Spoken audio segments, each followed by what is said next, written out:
किसी ने क्या खूब कहा है, हीरे की कीमत आईने से भले ही लाख गुना महंगी हो, लेकिन तब भी हीरा पहनने के बाद लोग आईने को ही ढूंढते हैं। नमस्ते, मैं हूँ शिवदास। एक बड़ी छोटी सी कहानी। पुराने ज़माने की। मिट्टी खोदने वाला एक मजदूर था और वह मिट्टी खोदने के बाद उस मिट्टी को अपने गधे पर लाद करके कारीगर तक पहुंचाता था।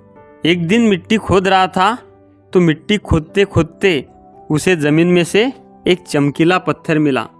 बड़ा एट्रैक्टिव था, उसे बड़ा पसंद आया। उसने बिना किसी देरी के अपने गधे के गले में बांध दिया और फिर से मिट्टी लाद करके जाने लगा। जब वो मिट्टी लाद करके उस गधे को लेकर के जा रहा था अपने कारीगर के पास, तो तभी उसे रास्ते में उस गांव के सेठ जी मिले।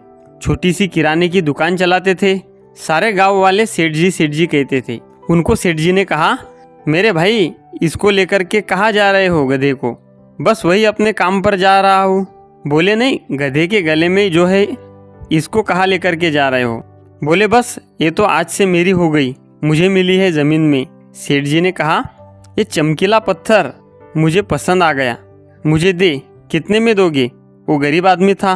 उसने कहा, 1 किलो गुड़ दे दो आप, मैं आपको दे दूंगा। सेठ जी ने 50 रुपए का 1 किलो गुड़ जो था उसको दे दिया। उसने वो चमकीला पत्थर ले लिया।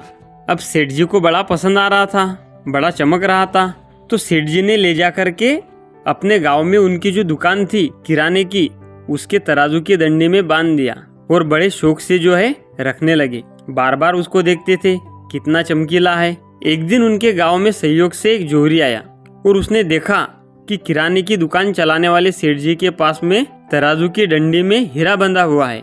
उसकी तो आंखें खुली की खुली रह गई। उसने पूछा, यह क्या है?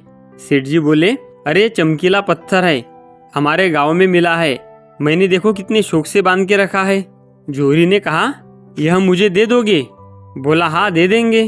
100 रुपए दो, अभी दे देंगे।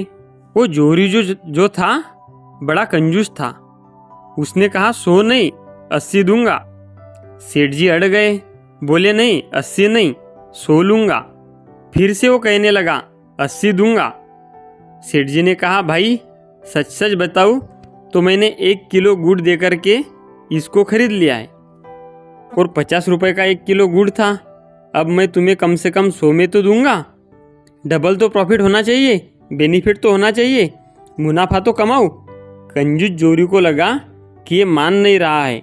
उसने कहा, मैं कल फिर आता हूँ, और अंदर के अंदर सोचने लगा, कल फिर आऊँगा, कल शायद मान जाए, 80 में बात बन जाए। यह सोच करके उस चमकीले पत्थर को यानी हीरे को वही छोड़ करके चला गया। और किस्मत ऐसी घूमी कि उसी शाम में एक दूसरा जोहरी अपनी कार में बैठ करके जा रहा था उस गांव के रास्ते से दूसरे शहर में, और उसकी कार उसी गांव में आकर के खराब हो गई।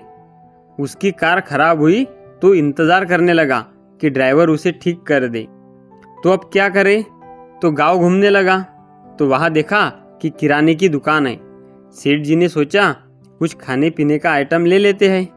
दुकान के पास गया तो जाकर के देखता है कि वही तराजू की डंडी में एक चमकीला पत्थर टंगा हुआ है, यानी कि हीरा बंधा हुआ है। अब उससे रहा नहीं गया। उसने भी पूछा कि भाई ये कितने का दिया? सारे काम छोड़ करके ये बताओ। सेठ जी ने कहा, देखो भैया, 100 रुपये का, इससे 1 रुपया भी कम नहीं। आज सुबह भी एक आया था, इसे ले जाना चाह रहा था, कह रहा था 80 रुपया। मैंने मना कर दिया, 100 रुपये से 1 रुपया भी कम नहीं लेना है तो लो, नहीं तो बात खत्म करो। दूसरा जो जोहरी आया हुआ था बड़ा समझदार था। फटाफट उसने 100 रुपये का नोट दिया और चमकीला पत्थर यानी कि हीरा ले लिया। और जैसे ही कार ठीक हुई, रवाना हो गया। कहीं वापस न ले ले सेठ जी। अगले दिन वह कंजूस जोहरी आकर के देखता है कि तराजू की डंडी में वो गायब है, चमकीला पत्थर। वो पूछने लगा, कहाँ गया वो पत्थर? सेठ जी ने कहा, वो तो एक दूसरा आदमी आया था, कल शाम को लेकर के गया। उसने मुझे 100 रुपये दिए बिना देरी के, 100 रुपये दे करके लेकर गया। वो कंजूस जोहरी था, उसे बहुत गुस्सा आया कि ये क्या हुआ, हाथ से आया मौका निकल गया। अब गुस्से में करे तो क्या करे, गुस्सा निकालना था। तो उसने सेठ जी से कहा कि तुम्हें पता भी है वो चमकीला पत्थर नहीं था, वह बहुत महंगा हीरा था और तुमने उसे ऐसे ही दे दिया 100 रुपये में। सेठ जी बहुत कलाकार थे, उन्होंने कहा भाई मेरी छोड़ो, मुझे तो पता भी नहीं था वह हीरा है।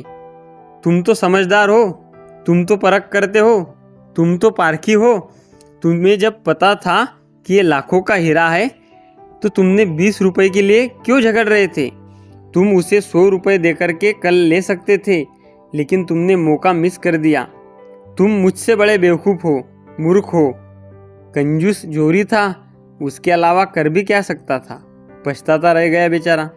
दोस्तों बहुत छोटी सी कहानी है जिसका सार हमें समझाता है कि लाइफ में अपॉर्चुनिटी आती है, अवसर आते हैं, लेकिन हम में से कई लोग कल करेंगे, परसों करेंगे, अगले हफ्ते, नए साल से, इसी सब में मौका मिस कर देते हैं और बाद में सोचते रह जाते हैं कि लाखों की अपॉर्चुनिटी थी, ऐसे ही चली गई।